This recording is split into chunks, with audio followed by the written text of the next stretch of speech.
Productivity Amidst Crisis, Hiller PC's first webinar of 2020. Thanks for joining us today. I'm Michael Hiller, the Managing Principal of Hiller PC. We've got a great program for you today. But before we get started, I want to introduce you to our all-star team of panelists. Joining me today are Jane West, Scott Woller, Lauren Rudick, Sergey Sherman, and David Feldman. I'm just going to do a brief introduction for everybody. Jane, a woman who scarcely requires an introduction, is a trendsetter in the cannabis space, a co-founder of Women Grow, and the founder and chair of Women Grow, Jane West, one of America's foremost cannabis businesses. Fun fact about Jane, InStyle magazine in 2019 named her, along with the likes of Rachel Maddow and Michelle Obama, as among one of the top 50 women who are changing the world today. Awesome. Scott Woller is Senior Counsel at Hiller PC. Scott, I'm going to embarrass you a little bit. Scott was the valedictorian of his law school class, has an LLM in tax, and regularly represents startups, small businesses, and individuals in corporate and financial transactions with concentrations in cannabis law and commercial litigation. He is also, as you'll hear in a few moments, an expert on the CARES Act, SBA loan program, and PPP, critical programs that I'm sure you'll all want to hear more about. A fun fact about Scott is that he is, along with me, a long-suffering New York Giants fan. Lauren Rudick is my law partner and co-chair of Hiller PC's national cannabis practice. Lauren, a tireless advocate and accomplished attorney, has been named one of the top 30 cannabis litigators in the United States, has been designated a rising star by Super Lawyers magazine, is a member of the board of the International Cannabis Bar Association, and is a regular contributor of Marijuana Venture magazine. She is also one of the most sought after speakers on the issues of corporate and regulatory cannabis law in the country. It is also my pleasure to introduce Sergey Sherman, the Managing Director of Investments at Tuatara Capital, one of the world's leading private equity firms with a concentration in cannabis investments. Sergey has over 20 years of experience leading mergers and acquisitions, playing key roles in the execution of more than $50 billion in M&A transactions. Fun fact about Sergey, he started his career as a nuclear submarine officer in the United States Navy. And lastly, I'm thrilled to introduce David Feldman, Hiller PC's newest partner, and one who brings a wealth of knowledge and experience in the areas of corporate securities and finance, and of course in cannabis law. An accomplished author, blogger, and much sought after public speaker, David is a genuine trailblazer. Fun facts about David. He is the co-founder of Skip Intro, an exciting new consulting platform designed to assist growing cannabis businesses. And David's 17-year-old son, Andrew, just completed a run on Broadway as the lead actor in Dear Evan Hansen. So we have a really spectacular group, and they all seem to live very interesting and exciting lives. I'm going to spend the first few minutes talking about the federal cannabis lawsuit that we brought in 2017. I think it's an appropriate start point. For those of you who are unaware, Hiller PC and the law offices of Joseph Bondi brought a lawsuit to declare the classification of cannabis unconstitutional under the Controlled Substances Act. It is the single most progressive and aggressive litigation ever brought against the federal government to legalize cannabis nationwide.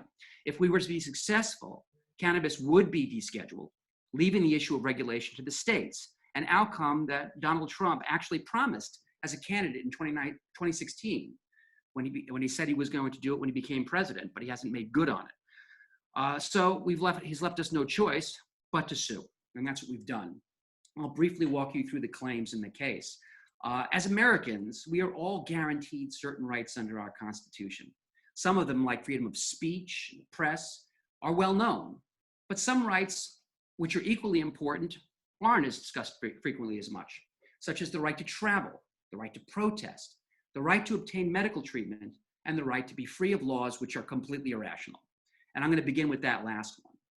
Under our Constitution, Congress has the power to enact laws which are ill-conceived and poorly designed. Lord knows they do that all the time. But Congress can't subject us to laws that are irrational. Like, for example, if one day Congress passed a law saying that we all had to cut down trees on Thursdays, that would be irrational. They'd have to have an explanation for it that would make sense. So, for example, if there were this dangerous beetle that was spreading across the country and killing plants everywhere, there might be a reason to have everyone cut down a tree. But in the absence of that rational explanation, the law would be unconstitutional. Well, the classification of cannabis is as irrational as requiring people to cut down trees for no reason. It declares that cannabis is a Schedule I drug that is as dangerous as heroin and causes danger to human life. Now, to be classified in that manner, there are 3 requirements, all of which must be met. The drug has to be subject to high levels of abuse, which has been interpreted to mean it's physically addictive. They also have to show that there's absolutely no medical application for cannabis and that it cannot be administered even under strict medical supervision because it's too dangerous. Anybody with a cursory knowledge of cannabis knows that it doesn't meet any of the 3 requirements, much less all of them. And let me just focus for the moment on the latter 2. First and foremost, there's no question that cannabis is not, there's no question that cannabis has medical application in the United States. Today, there are 33 state legal medical marijuana programs, plus 3 territorial programs and a program in Washington, D.C. Fully 2/3 of Americans, over 210 million Americans, live in a state or a territory where cannabis is available for medical use. And over 100 million of those people live in a jurisdiction where cannabis is available for adult use, sometimes referred to as recreational use, although industry professionals despise that term. Now, since cannabis cannot be classified as a Schedule I drug if it has medical applications and can be administered safely under medical supervision, it can't be a Schedule I drug. And since there are 38 programs in which cannabis is being administered as a medication, there's no question that it's accepted in the United States. It doesn't meet those requirements. And that's just the beginning of the analysis as to how crazy the classification of cannabis is. Consider that the United States federal government owns a patent, actually 2 patents, on medical cannabis. You can Google that, it's there.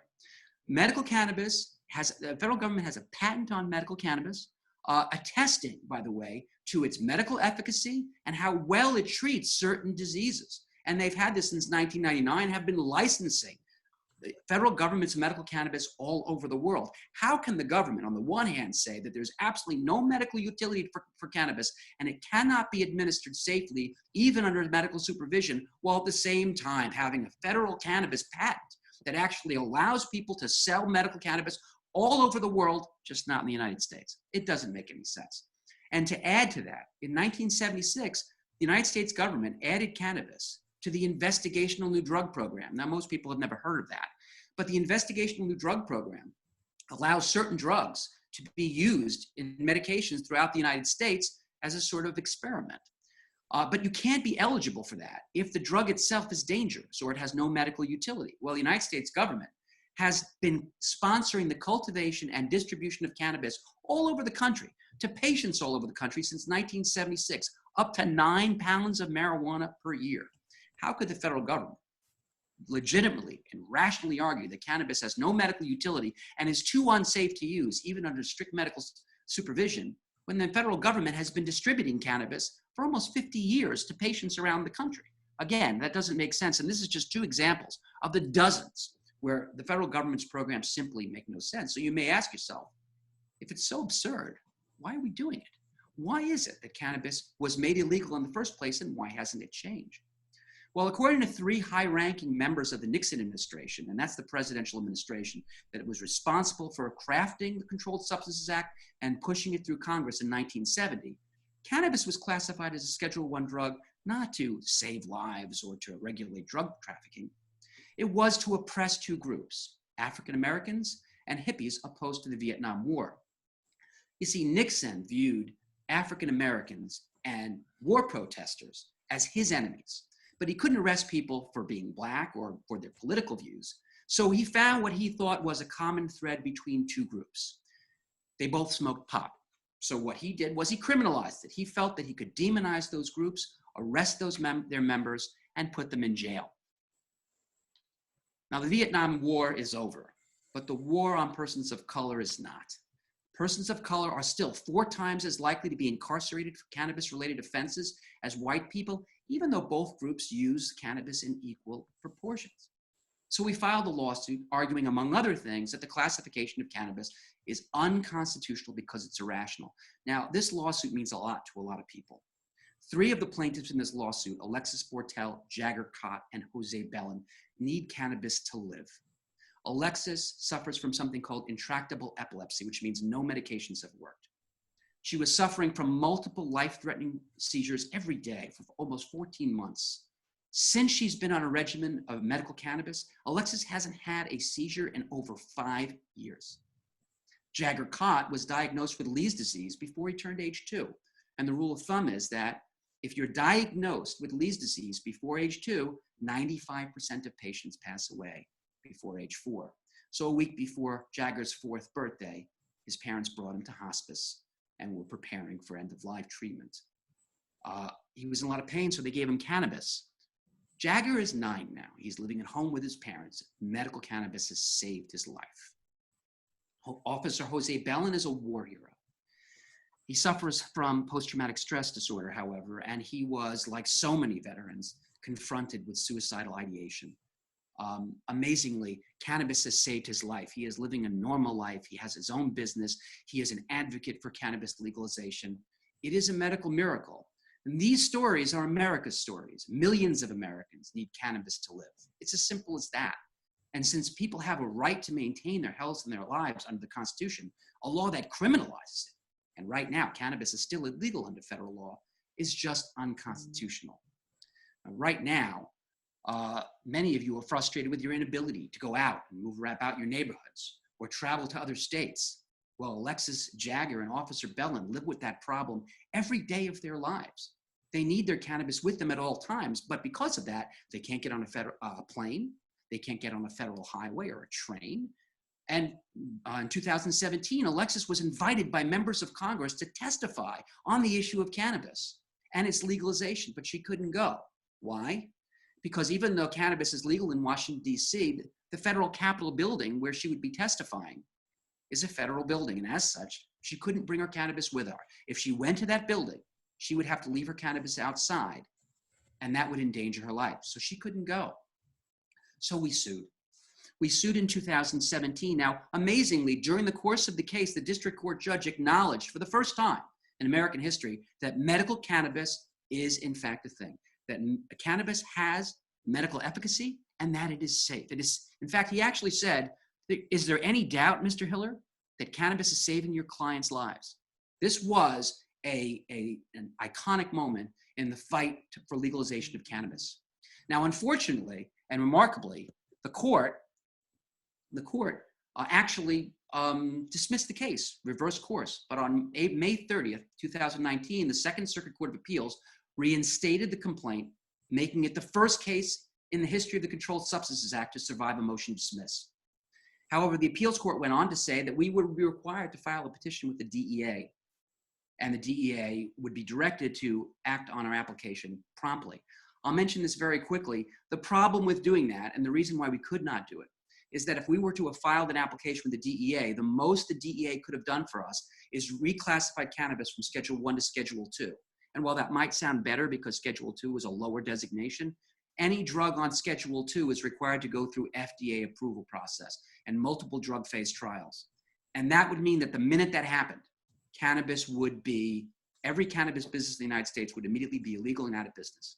So we decided to go to the US Supreme Court. We will be filing our appeal to the US Supreme Court in July, and we will be circulating our petition to industry groups and leaders throughout the United States in the hope that they join us in our efforts to get Supreme Court approval for our claims, namely that cannabis, the classification of cannabis is unconstitutional. Now, I've spoken in depth on the medical effects of cannabis, but there's also effects on businesses. And at this point, I'd like to turn the mantle over to Jane West, a leader in the cannabis space. Jane, tell us a little bit about how the regulation of cannabis has not only affected medical interests, but in your case, business interests. How has it affected your business and other businesses around the country?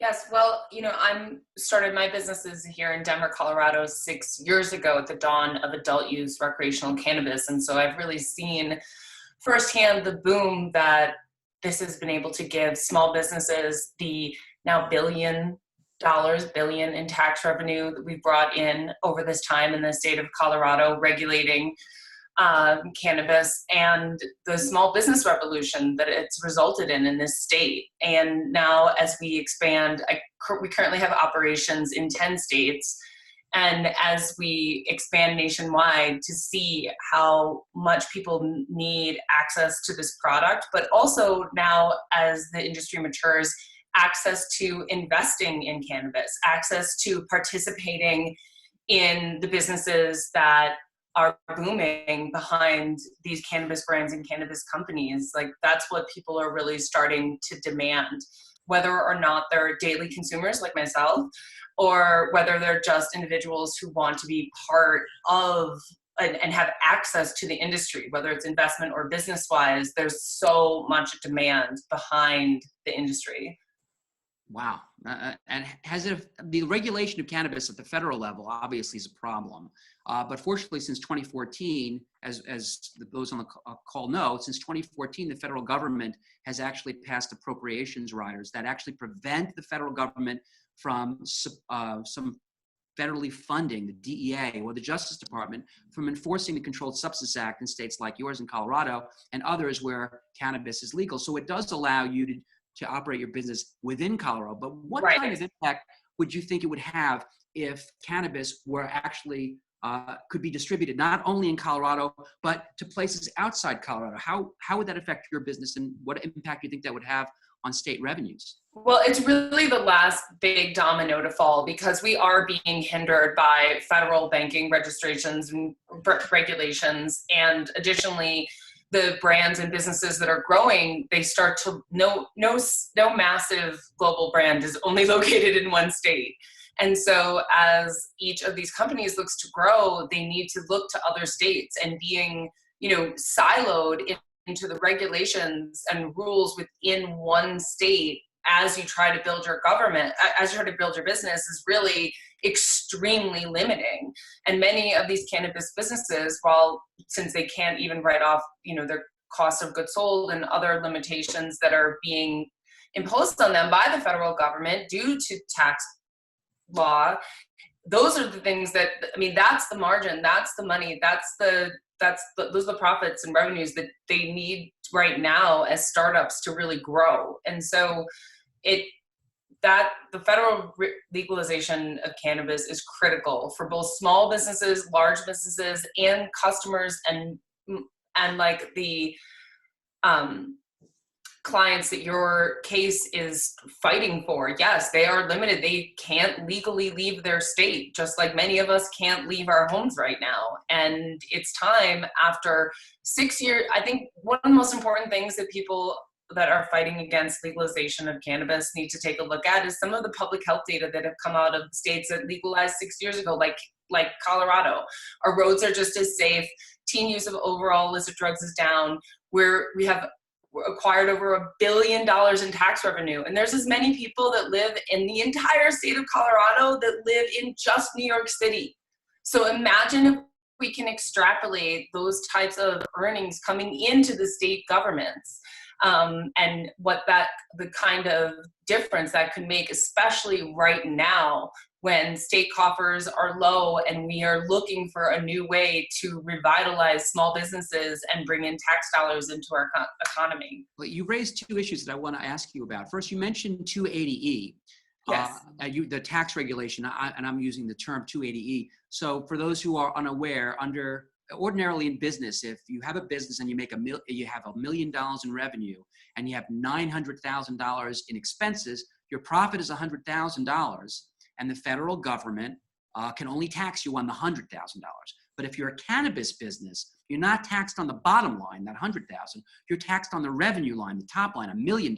So even if you bring in $1 million and you have $900,000 worth of expenses, you still have to pay taxes on the full $1 million, right? That's what you're talking about. Yes, exactly. The limitations for 280E, especially for some of the larger businesses that are operating as multi-state operators, that is 30, for most of them, that's about 30% of what they should be being able to bring in. And they're just waiting for that last domino to fall. Yeah. And to me, when you talked about federal money, cannabis money being able to help infuse state governments, I hadn't realized that the state of Colorado has the same population as just the city of New York. In fact, a couple million less. There's a few more million people in New York City as the the entire state of Colorado. So. Wow. And now what's interesting is, although you cannot distribute the product across state lines, you are able to obtain investors from across state lines. You, in fact, I think didn't you just finish your second round of crowdfunding for the Jane West business? Yes. So when I talk about access to the industry, for me personally, it's not just access to being able to start a business or access to be able to buy the product. It's also to participate in this booming new industry and being able to invest in cannabis. So that's why as a brand, we've done 2 successful equity crowdfunds now, where you don't have to be an accredited investor to invest in the company. And so this most recent one, which we just closed last week on 4/20, we had investors from every single state and US territory and 42 countries. And that shows the demand for being able to participate in this. And in fact, many of our investors, we had over 2,000 investors, and many of them, it was very important for them to clarify they do not use it, but they believe that people should be able to, and they believe that this is a big industry for everyone. And they clarify that while I don't use the product, this is something that I'm so glad I can actually participate in, because just opportunity to invest and participate that way in the industry is so very limited as well. And states have begun to identify cannabis as essential businesses, right? I mean, I think it's 8 states now, or maybe more, that have designated cannabis as an essential business. But what's interesting about that is that despite being an essential business, there's currently programs the federal government is working on to help provide help to small businesses, and yet cannabis may not be able to benefit from that. So let me, for the moment, turn this over to Scott. And by the way, thanks, Jane. That was really great. Thank you. Information. Scott, tell us about cannabis and whether or not, and if so, how cannabis businesses and the ancillary businesses to cannabis businesses, whether or not they can participate in these small business administration's programs that are coming out to address the COVID crisis. Right. Thank you, Michael. And thank you everyone else who's joining us on our Facebook page. You're correct. States have designated cannabis businesses as being essential businesses, yet for the most part, they are excluded from participating in the programs that you mentioned. And I'll go through those first, and then I'll explain a little bit why why cannabis businesses and ancillary businesses or indirect cannabis businesses are precluded. So first, as many people know, in response to the COVID pandemic, Congress has passed several pieces of legislation in an attempt to boost small businesses, individuals, and also larger industries. One of those acts is the Coronavirus Preparedness and Response Supplemental Appropriations Act. That's a mouthful, but among other things, that legislation expanded an existing SBA loan program, which is the Economic Disaster Relief Loans. And again, that's an existing program, but previously, what? Did we lose Scott? To get within sort of a specific geographic location. Scott, I think we're having a little trouble with in your which feed. there was been. Can you hear me, Scott? Okay, so Scott, what we're going to do is we're going to take a break from you until we have. For example, let's say if there was a tornado and. Okay, so Scott, I don't think you realize it, but you're coming in and out. So what I'm going to do is just take this opportunity to turn this over to our next speaker, Laura. I'm going to come back to you, Scott. But I think what you need to do is you have to maybe turn a TV off or something, or maybe turn off another computer in the house. You there, Scott? Can you hear me okay? All right. So why don't, for the moment, let me turn the dialogue over. I can hear you. Can you not hear me? What happens is every few seconds you freeze, and then you come back in full sentence. So I'm losing you a little bit. You were doing great. It's strange because I could hear you perfectly. Am I the only one experiencing this? Panelists, this is your opportunity. Am I the only person experiencing this, or is Scott fluttering for you guys? It was a pause, but maybe it's okay now. It's okay now. Okay, Scott. Well, I'm glad we were able to talk our way through that. Why don't you keep going? So, Scott, On the floor is CNN. yours.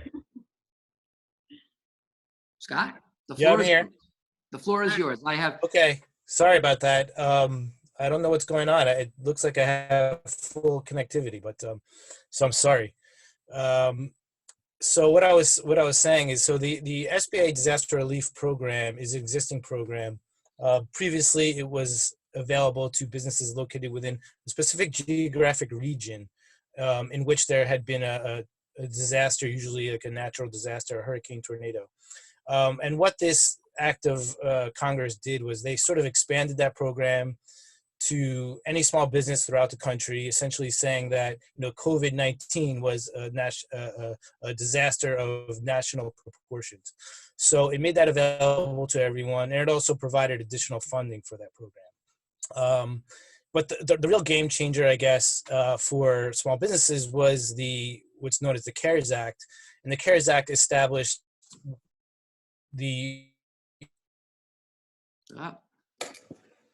Scott, you left us hanging. I know you probably can hear us, but we can't hear you. And it was very exciting. You said the CARES Act established, and then we were like, so if you can just start from there, Scott, that would be great. Well, this is one of the exciting moments that you usually have on this remote webinar concept, is that every once in a while, somebody will just freeze. So Scott, we can't see anything that you're saying. What I'm going to do is, for the moment, I'm just going to turn it over to Lauren. Are you there, Lauren? Because you're not moving. I can't tell if you're. Okay, good. I wasn't sure you weren't frozen. I think what Scott was about to say is that the CARES Act established a big pool of federal money made available to small businesses to cover certain qualified expenses, including in particular paycheck assistance. I think he's back, and you want to talk a little bit more about the CARES Act, Scott? Can you hear me? Yes. I don't know what's happening now. I never have these issues. It's okay. Figures. Anyway, the CARES Act established the Paycheck Protection Program. It funded it with $350 billion. And essentially, the Paycheck Protection Program provides loans to small businesses. Small businesses are under 500 employees, with loans up to $10 million to pay for a business's operating expenses, rent, mortgage, payroll, benefits, things like that. And what's unique about this program is that these loans could be forgiven if the borrower uses the loan for the approved purposes, which I just mentioned, and retains their employees. So that's obviously a significant benefit. And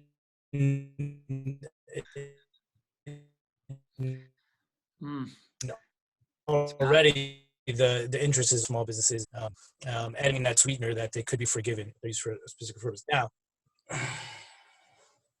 mean, I could try to move if it's going to help, but I don't know. Oh, you look good, but we have to hear you speak. But you look good. Now you're frozen. So Scott, this is what we're going to do. It's okay. Lauren's going to take over just a little bit from what you've been talking about. Lauren, if you could just talk briefly about the implications of the federal prohibitions for cannabis and how those intersect with the SBA programs. I think that would be helpful and very informative to our listeners, especially those who maintain cannabis businesses. Sure. Well, there's been a variety of SBA policies that specifically include direct and indirect marijuana businesses from SBA funding. And the CARES Act is apparently no exception to this. The CARES Act can easily be interpreted to exclude all cannabis businesses from emergency funding, not just those that touch the plant, also those which are ancillary businesses, indirect businesses that receive revenue from plant touching businesses. So as Michael, you were saying earlier, a huge swath of the American population lives in a jurisdiction in which some form of cannabis is legal. As of early 2020, the cannabis industry employed over 240,000 full-time jobs, thus creating millions of ancillary jobs. And so for attorneys and other service providers, if you have just one cannabis client, these professional service providers are excluded from SBA funding. And we doubt that that's what Congress had in mind when it made all of these federal funds available.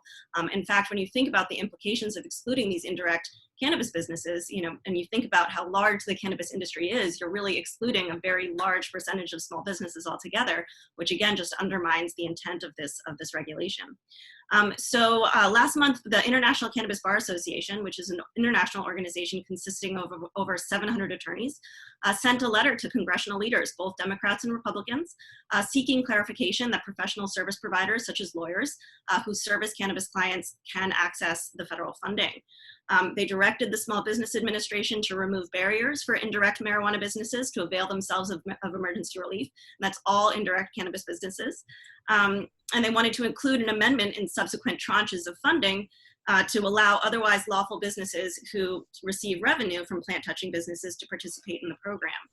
And they achieved this in the next iteration of the funding that's being considered by Congress. There is expressly, and I guess, Scott, if you're back, maybe you can talk a little bit more about this, what the new bill contains in terms of how that would implicate some of these indirect cannabis businesses. So Scott, you have a lovely living room. I think that's sure. You want to talk about the new bill a little bit? I could do that. The new. Sorry, I'm. Well, your papers are kind of. Lauren, why don't you just continue? Scott yeah. In the bill that's pending, which does essentially. Yeah. Go ahead. I was gonna say. I mean, look, the new bill that was introduced last week. It's very short. Essentially, the purpose is to make clear that these indirect marijuana businesses, these ancillary businesses, are not excluded from either the Paycheck Protection Program, the SBA Disaster Loan, or the SBA Disaster Loan Program. Before you continue, I just want to mention something because we've used some terms like not touch the plant and ancillary businesses, and I just want to briefly make sure we go through that correctly. Give us an example, Scott, of an ancillary business that, quote, doesn't touch the plant. Well, I could give you examples straight from the SBA guidance, which I think is helpful. So, for example, one would be a business that provides testing services, that provides grow lights, smoking devices, bongs, other products that are used, I guess, to consume marijuana. And I would presume also like professional services business, like an accounting firm. That's where things sort of got interesting. So there are standard operating procedures for the SBA. And those standard operating procedures include sort of an eligibility section, which goes through, reasons why businesses might be ineligible for SBA loans. That includes SBA disaster loans. And one of the reasons why a business is ineligible if they participate in an activity that's illegal under federal law, state law, or local law. Now, in April 2019, the SBA issued guidance, which basically this is where the concept of these direct and indirect marijuana businesses came about. They issued this guidance and said, specifically for marijuana industry, whether they're eligible or ineligible for SBA loans, and they sort of created these definitions of direct marijuana businesses or indirect marijuana businesses. They provided a few examples, some of which I just gave, providing testing services, grow lights, and I'll read some more for you. Smoking devices, pipes, bongs, inhalants, or other products that may be used in connection with marijuana are ineligible if the products are primarily intended or designed for such use.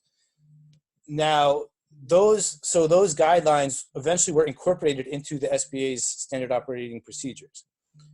But later that year, in August 2019, the SBA issued an updated guidance, and they included these definitions. But another thing they did, they added another example of what they're deeming to be an indirect marijuana business. And this is, where you mentioned, professionals and accounting firms. They included in the definition of accounting firms, they included in the definition of indirect marijuana businesses, firms, and I'll quote, that advise or counsel direct marijuana businesses on the specific legal, financial, accounting, policy, regulatory, or other operational issues specifically associated with establishing, promoting, or operating a direct marijuana business.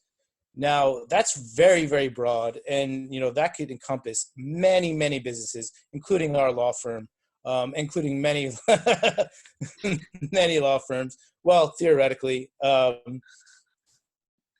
That's okay. potentially, It wasn't shocking, but yes. And yeah, I think, accounting firms and many other professionals, and that's scary. That's scary. and Now, cannabis is like is a multi-billion-dollar industry when you consider just the plant-touching businesses, and by that I'm talking about grow businesses. But as we all just discussed, cannabis really has a national fabric. There are businesses that wouldn't be considered cannabis businesses, like law firms and accounting firms and other professional service providers. And then, of course, there are investors. And on that basis, I'd like to, just for the moment, turn over to Serge, because Serge is one of the leading investors in the United States. He's leading Tuatara's capital team.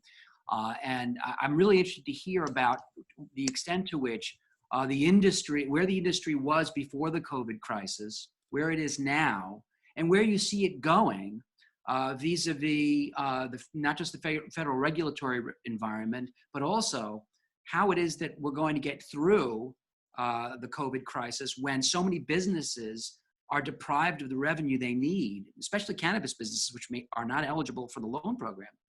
How are they going to not just survive, but flourish under those circumstances? So, Serge, I'd love to hear from you. Yeah, great. And Michael, and thank you for having me on today. So, look, I think before COVID, and we kind of take a look at, let's just say 2019 as an example. 2019 was really kind of a tale of two halves, right? In the first half of 2019, if you recall, Canada legalized at the end of 18. There was a lot of optimism around the sector from an investment standpoint. A lot of money started flowing into the sector. And, for those who've been watching even the public markets, the public valuations have basically went through the roof, and they basically peaked right around, kind of end of June timeframe.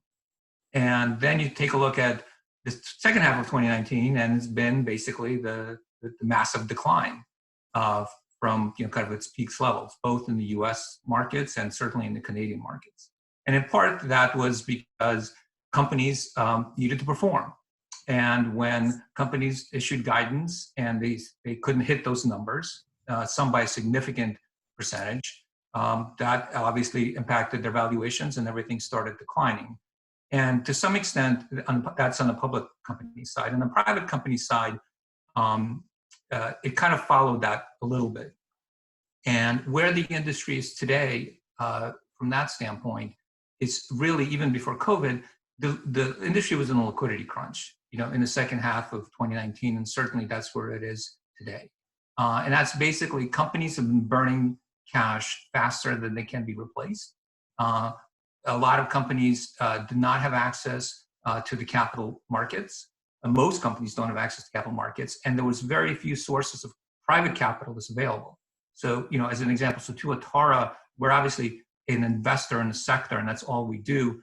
And we've raised, currently over $350 million to invest in the sector, and that's been, a significant amount of that has been deployed across our kind of 15 portfolio companies, and we're, finalizing the raise of our kind of second fund right now. But, and there's other, I would say, kind of private investment groups. But for the most part, our LPs are generally high net worth individuals and family offices. But this industry right now does not have access to institutional money. And a lot of it has to do with the fact that it's still federally illegal, and institutional investors are just reluctant to do that.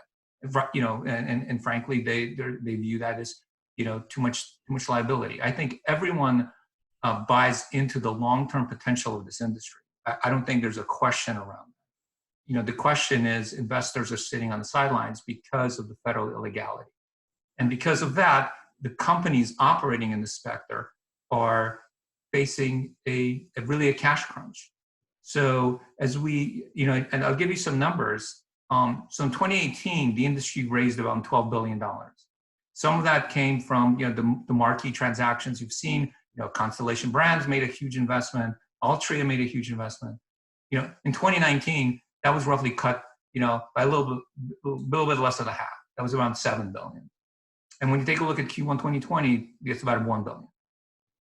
So the dollars coming into this industry have certainly declined, obviously, and part of that has to do with kind of the general sentiment and general performance of the industry, because even from the largest companies out there, the smallest companies, most companies are just not hitting their numbers, and that's causing issues.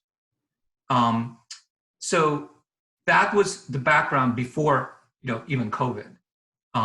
And now you're coming into the first quarter of 2020 already being in a liquidity crunch, and then this industry, along obviously with every other sector, is getting kind of hit by COVID. I mean, what's interesting in this particular industry is that certainly when you take a look at the information that's published by various analytics groups, certainly sales spiked in the middle of March. I mean, that was a little bit of hoarding that kind of went on. Everyone, before the stay-at-home orders went into effect, a lot of them stacked up on cannabis. But that was, probably over, kind of a 2-week period. Sales spiked roughly 60 to 70%, but they've certainly kind of drifted down since that peak. Even 420, I think 420, depending on the state, but it was generally certainly below the 420 of 2019. I think going forward, generally you're seeing sales are lower, even though I would say kind of the average basket size is roughly 20% higher. And that makes sense. I mean, there's just less people coming into dispensaries, but when they are there, they're just buying more product. And at the same time, I think, as we talked about, cannabis being labeled as an essential business, in a handful of states, the states have also enacted a few other, components where they basically alleviated some of the restrictions, specifically around curbside pickup, which helped a lot, frankly, and also delivery, as we talked about earlier, in states where delivery is possible, and that has certainly helped. I would say, as we take a look at information, kind of for April, certainly all of those 3 channels are still available, but I would say there has been somewhat of reversion in terms of people are starting to come back to dispensaries, but because of social distancing, you can only have so many people in any one time. So your flow through of traffic on any particular day is just naturally less, because of that. Interesting. I'm going to turn for just a second to Lauren, because I want to hear about some of the updates that are the updates in terms of the state legalization programs. And then I want to turn it back to you, Serge, to get some sense from you about the future of cannabis, not only through the enactment of the adoption of these programs, but also where we are next steps from a state regulatory perspective and how that's going to impact your business. So Lauren, talk a little bit about some of the state updates with respect to cannabis legalization and the regulatory regimes there. Well, a lot of the legal updates now are really focused on this essential business classification, and whether a cannabis business is deemed essential is varying from state to state. We have in California, the entire supply chain has been deemed essential, whereas in other states it's retail only, or in Massachusetts, which is the only recreational or adult use state, to only make its medical program essential. Notably in Massachusetts, that determination was challenged by industry groups. They brought it up in court. They sued the state. They said that adult use shops should remain open. The court declined to allow those businesses to be open, but reminded the governor of Massachusetts that they have the power to keep those shops open, consistent with what's been happening in some of the other states. But there's no question that the fact that the entire supply chain is open in California and that these other states have kept their cannabis businesses open has been the result of advocacy efforts. And these advocacy efforts cannot be overstated. They really cannot be. Everyone knows if you're in the cannabis business, you're not just in the business of cannabis, you're in the business of regulatory compliance, and you're in the business of advocacy. And notwithstanding that we are in a pandemic, this pandemic has really brought out some intense, focused, and effective advocacy efforts. The movement of cannabis being deemed essential, and the fury that it's not being included in the SBA funding packages has just really driven a lot of optimism towards the future, and really called into question how this plan ever wound up on the Controlled Substances Act to begin with, which makes our Supreme Court appeal very, very timely. But I do want to just take a couple of minutes to talk about that notwithstanding COVID, 2020 is going to be a big year for cannabis. Everyone's got eyes on what's happening in Arizona. There is a ballot measure there that gained over 300,000 signatures, notwithstanding, social distancing requirements. That's well above the 230,000 that was needed in that state. Most of us remember that Arizona's adult use initiative failed in 2016 by like 1 point. So people are super optimistic about what's happening there. Montana and South Dakota, of all places, both have approved ballot measures to legalize adult use cannabis. In Connecticut, there's an adult use measure that has a lot of popularity in the legislature. A very similar effort being undertaken in New Mexico, which also already enjoys a very robust and successful medical cannabis program. So if you're at home and you're wondering what you can do, you can join a virtual lobby day or call your elected officials. Ask them if they support legalizing cannabis, and if not, why not? And if they do, find out what information they need to convince their naysaying peers. What's very interesting, by the way, is that, in this particular election cycle, which is obviously very highly contentious, like in Arizona, for example, there's a major senatorial race involving Mark Kelly and against the incumbent. And that's going to it would seem to drive a lot of people to the polls. And presumably those who support Mark Kelly, who's a Democrat, will likely support legalization. But on the other hand, the other side of the other part of the scale is that it's going to be hard to vote if we can't get out of our homes. It's going to be interesting to see how that plays out. I didn't mean to interrupt you, but I think it's going to be a very interesting political season as time goes on.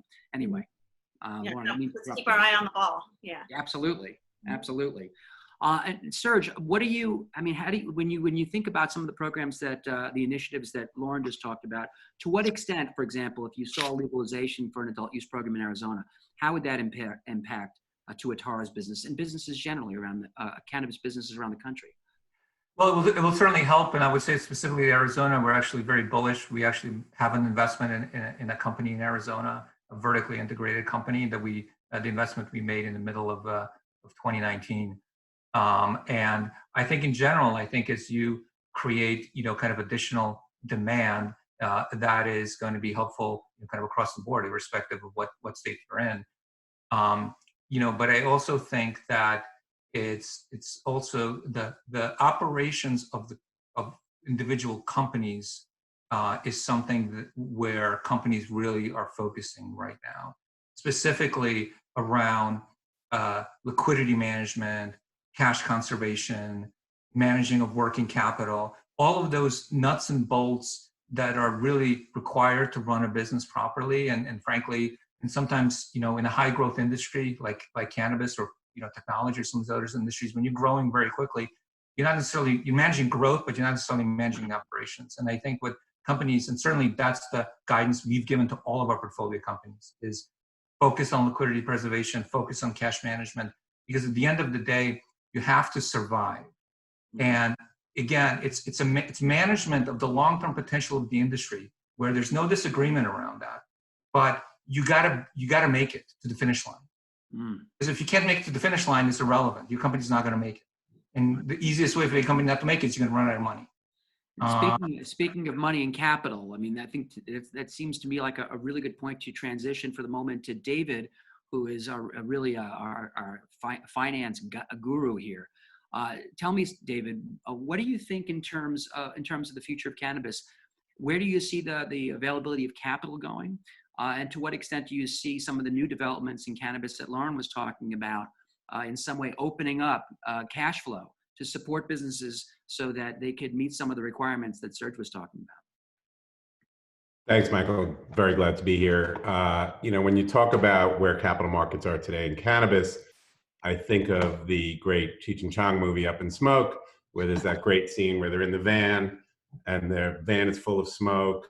And Cheech turns to Tommy and says, "How fast do you think we're going, man?" And Tommy says, "I don't know." And then they switch to a camera outside the van and it's not moving at all. It's just on the side of the road. And that's kind of where cannabis capital markets are right now, not moving much at all. There's been a significant reduction in both the amount of capital raises and the average size. Same thing with the M&A market versus a year ago, as Serge pointed out. The activity, to the extent there is some, is about 80% financing public companies, very much smaller percentage in private companies. Makes sense because you have as was mentioned, a greater path to liquidity. About 2/3 of the deals are basically straight debt deals, which is more interesting to some of the family office investors and others who seek collateral and other, coupon clipping benefits. There is some M&A happening in Colorado around the new rules that allow public companies to own Colorado licensed entities for the first time. And there are a few doing what are called at-the-market offerings, or so-called shelf offerings of public companies, where they kind of are able to offer stock to the public at the same price as in the public. Those aren't always so attractive to previous shareholders because they tend to dilute their ownership. We are starting to see some bankruptcies or the equivalent thereof for companies, in some cases, that can't access federal bankruptcy. We have some companies, big multi-state operators, who are facing some real challenges. One major one that missed a debt payment recently, that hired a major investment bank to examine strategic alternatives. And because cannabis is illegal under federal law, there are issues with being able to obtain discharges in bankruptcy and some of the other protections available under the federal bankruptcy laws, right, David? Correct, but there is a company in Colorado that's an ancillary business. That's a biotech business that is planning to do clinical trials for FDA-approved new drugs, and they went and filed in the bankruptcy court saying we have the right to be here. There's actually been a challenge to that right to be in the court that's been lodged as well. We are seeing operators with Canadian operations are able to file for bankruptcy under Canadian law. Correct. But there are some U.S. companies that don't have Canadian operations that have tried to do that less successfully. Correct. But in general, the stocks, unfortunately, as Sergey pretty much said, the global stock index that New Cannabis Ventures puts out has been on a fairly steady decline since really early 2018, believe it or not. There was an uptick in the early part of 2019, as Serge pointed out. That ended, and there was a kind of a surge in late March into early April, when some of the hopes about maybe this isn't as bad as we thought, the essential business thing and so on, is working to keep the business going. And the fundamentals of the industry are pretty much the same. Sales are basically relatively strong. The fundamentals are there. However, with capital markets tightening up, a lot of these companies that are mostly not profitable need to raise money to continue operating. And there's these reports that come out every week of how many weeks of cash do these companies have left. And in some cases, it's a relatively short amount. And if they don't quickly figure something out, and there've been a lot of layoffs, there've been a lot of shedding of operations, there've been a number of these sale leasebacks of real estate so that these multi-state operators can get some cash by selling off real estate. That's all been happening. This particular biotech sector is kind of interesting, and it is developing nicely. And that could be an interesting new investment opportunity. A couple weeks ago, the FDA descheduled the drug Epidiolex, which is a CBD-based drug for certain seizure disorders. And they've said, we don't even need this on Schedule 5. It's completely descheduled as well. And that's giving some impetus to other companies that are looking to develop federally approved new drugs in the space. And David, I'm glad you mentioned that, because I was going to, at the end of the discussion, mention that when I said if we would go to Schedule 2, every single cannabis business in the United States would immediately go out of business. There is an exception, and that is the company that actually is distributing Epidiolex. Epidiolex is a cannabis-based drug. It initially was a Schedule 5 drug, as David just pointed out, and then it just recently was descheduled, which is remarkable if you think about it, because it's a cannabis drug that was descheduled from the Controlled Substances Act, but every other cannabis drug, every other form of cannabis, is still a Schedule 1 drug, which doesn't make a whole lot of sense to me. Anyway, David, I didn't mean to interrupt you, but I just wanted to jump on that one issue. Well, I'm almost done. And the other thing to keep in mind, I know we're all very frustrated that most cannabis businesses are excluded from the federal stimulus money, but remember that hemp and CBD companies are not excluded, and they are included because the 2008 Farm Bill legalized these products. And so those companies can apply and can get the assistance. So let's keep that in mind. And I think when we talk about legalization, which Lauren was covering, the states and federal potential legalization of adult use is actually, people are feeling more hopeful about it long term, because they feel that with the states losing so much revenue due to COVID-19, they're going to be looking for all different ways to create jobs and develop tax revenue. And while the current efforts to legalize right now have been put on stall and pause because everyone's focused on COVID-19, the feeling is very soon, within months, we're going to see a lot more activity towards legalization, possibly even at the federal level. So that's part of what's bringing some optimism to the investment community as well. And there's quite a bit of legislation pending in Congress now to not only to legalize, but also to free up the cash flow. If you have a moment, or if anyone wants to address the SAFE Act, the MORE Act, some of the other pieces of legislation that are pending, I'm going to open the floor to the panel. Anyone wants to step into the breach? Yeah, the States Act as well is a bill that would let the states decide how to legalize. But there are probably 60 different bills pending in Congress right now. Yeah. Almost all of them sitting in the House. Really, it's going to be difficult. President Trump has said, as you mentioned, since 2016 that he's 100% in favor of medical marijuana and that adult use should be decided by the states. He's not really the holdup. The House is not really the holdup. It's frankly the leadership of the Senate that's in the way. And give McConnell the credit for pushing through the Farm Bill in 2018, which was a major landmark legislation that brought hemp and CBD back into the logic of being fully legal. And hopefully this will continue towards that path. David, I'm giving him this much credit. But I will tell you that Mitch McConnell is actually responsible for holding up all the cannabis legislation. And he is up for re-election this year. So keep an eye on Kentucky. I think he's running against someone named McGrath. Keep an eye on that race. And to the extent that you're interested to help further cannabis legalization, take a look at her campaign. I'm not going to advocate for anybody. But Lauren, were you about to say something? I was going to join you in that sentiment.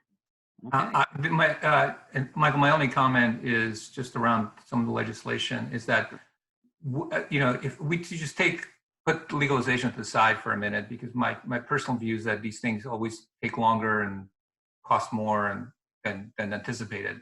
But what the industry really needs is the industry needs access to capital.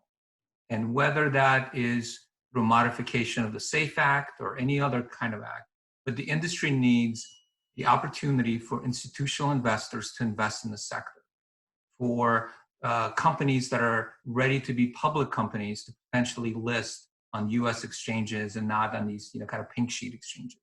Because once you open up the capital markets into this industry, then it becomes essentially like a lot of other industries, and the best companies will kind of rise to the top. They'll be able to compete and they'll have capital to grow. Because right now there's really a chokehold on this industry because there is such a tremendous lack of capital. So whether you take that all in one and say, hey, that's going to come through legalization, whether you bifurcate that somehow, but there is an opportunity, I think, right now for the cannabis industry to try to capitalize on the essential aspect of this plant to try to push something through. I just had one question about what you just said concerning access to capital. Would you say that it's more of a regulatory issue, or is it more of an emotional issue? Because, as you know, the FinCEN guidance actually is a Treasury Department publication that actually encourages and advises banks and other lending institutions how to do business with cannabis companies. And despite that, I think there's a substantial reluctance on the part of those with the substantial capital, especially institutional investors, to make investments. And I was curious to know what you thought about that. I think it's really it's a regulatory issue from the extent that institutional investors and the banking sector are very reluctant to make investments, whether debt or equity, into this industry, while it's still considered to be federally illegal, and there's no particular exceptions for banking services. Right, opening up a bank account in this industry is difficult. Obtaining a working capital loan in this industry is incredibly difficult, and I'm not even talking about potentially listing a company on a NASDAQ. But until that happens, this industry will continue to be starved of capital. And I would say private investors like ourselves, yes, we have capital available, and yes, that actually creates opportunities for private investors, because especially as we go into this down cycle where valuations have come down significantly, we actually view this as a very interesting investment environment, because we'll be able to identify and invest in companies that we really believe in, but at a valuation levels that are much lower than they were even 6 months ago. Interesting. Right. And on the business side, then we end up being in an environment where we're bidding ourselves down, and the VCs that are willing to cut checks can have some pretty predatory practices and terms in their sheets, since it's so limited and there's so few options for these cannabis companies to actually close money, that they end up getting into deals that in the long run worsen their situation and don't make it better. We would never be predatory. Right. No, obviously not. But there's just, there's royalty-based companies out of Canada and lots of people with checks who have lots of terms they'd like to add to that check before they sign on the dotted line. And those are when you have, like you said, literally no options when it comes to all of these different deal structures, people are getting into deals that in the long run won't actually build a strong foundation for their business. So it's sort of like general principles of supply and demand. There's a limited supply, so they get to leverage everything that they can to get what they want, because they know that you really have limited options for purposes of capital.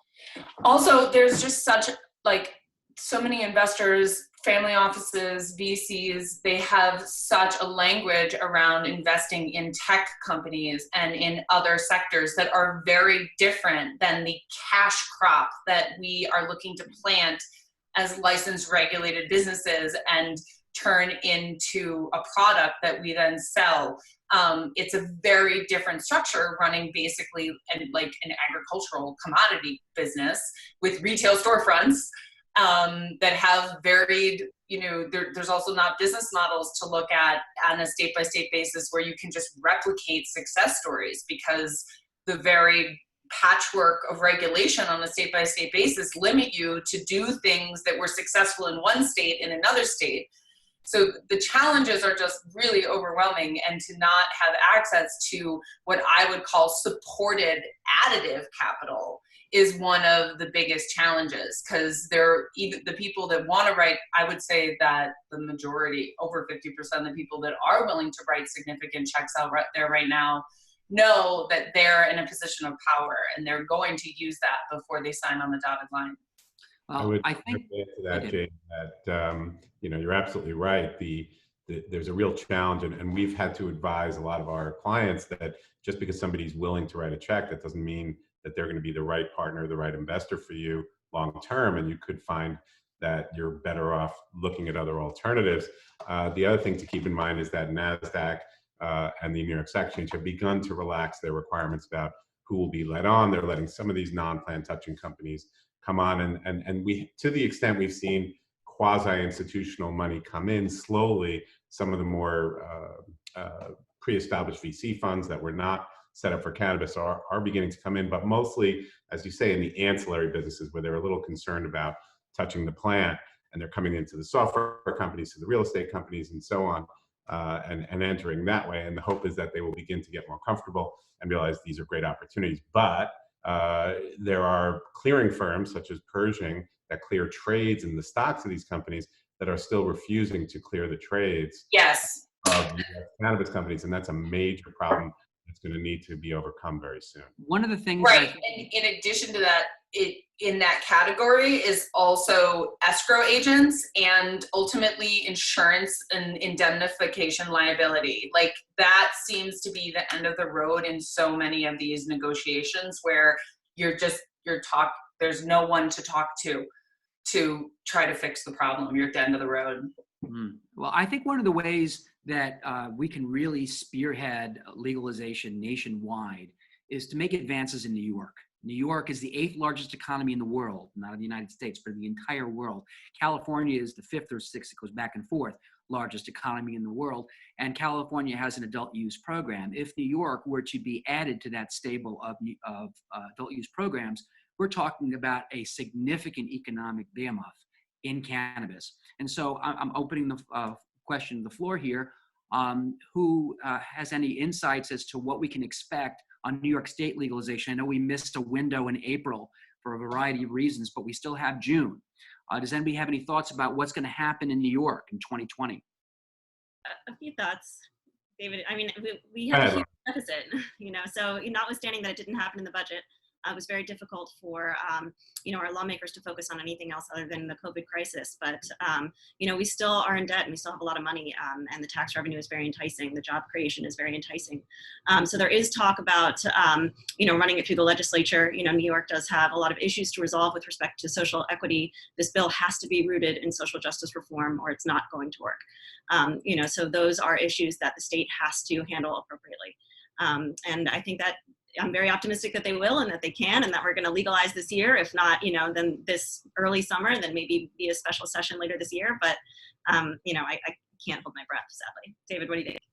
So in late March, when Cuomo was facing the March 31 deadline to get his budget done, and he was hoping to do this in the budget process, he kind of said, hey, we're kind of out of time. We're not going to get it through the budget, but I'm hopeful that we're going to do it in the legislative session that follows and ends by the end of June.